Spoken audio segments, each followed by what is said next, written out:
ఇప్పటిదాకా రాలేదు. దాని మీద మేము చర్యలు తీసుకుంటాం. ఎలా రావాలని ఒకసారి అందరితో కూర్చొని దాని మీద డిస్కస్ చేసి క్లారిటీ ఇస్తాం భవిష్యత్తులో. అలాగే 7,000 ఇప్పటిదాకా 7,518 కోట్లు పంచాయతీరాజ్ ఇన్స్టిట్యూషన్స్కి గత 3 సంవత్సరాలుగా రిలీజ్ చేశారు. రిలీజ్ చేసిన దాదాపు 8 సార్లు రిలీజ్ చేశారు అధ్యక్ష. కాకపోతే అది 5 సార్లు ఒక డిలేడ్ పేమెంట్ జరిగింది. అంటే అక్కడ కేంద్రం నుంచి రాష్ట్రానికి వచ్చి రాష్ట్రం నుంచి పంచాయతీ అకౌంట్లకు వెళ్లాల్సింది 10 రోజుల్లోపే వెళ్ళాలి. కానీ 10 రోజుల్లో ఎప్పుడు వెళ్ళలేదు. దాదాపు 5 సార్లు డిఫాల్ట్ పేమెంట్ జరిగింది, లేట్ అయింది. దానివల్ల అప్పుడు రాష్ట్ర ప్రభుత్వం 11 కోట్ల రూపాయలు పెనాల్టీ కూడా పే చేశారు కేంద్ర ప్రభుత్వానికి.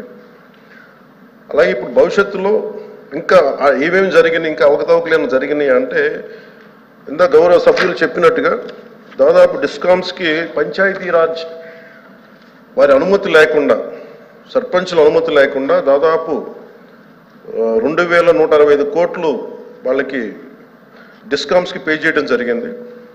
దాని మీద కేంద్ర పంచాయతీరాజ్ కమిషన్ డిపార్ట్మెంట్ ఇండియా వాళ్ళు వచ్చి వాళ్ళు అడిగారు అధ్యక్ష. అడిగితే 5 పంచాయతీలతోటి వాళ్ళు తీసుకున్నారు.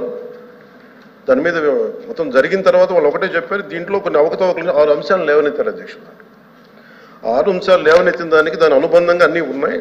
కానీ వీటిని గౌరవ సభ్యులు మనకి చూపించిన అన్నిటికీ లేవనెత్తిన అంశాలన్నింటికీ కూడా ఇది ఒక కమిషన్ వేయాలా, ఎంత స్థాయి అవకతవకలు జరిగినాయి, ఏమేమి జరిగినాయి, వీటన్నిటికీ కూడా మేము కొంచెం సమయం కావాలి అధ్యక్ష.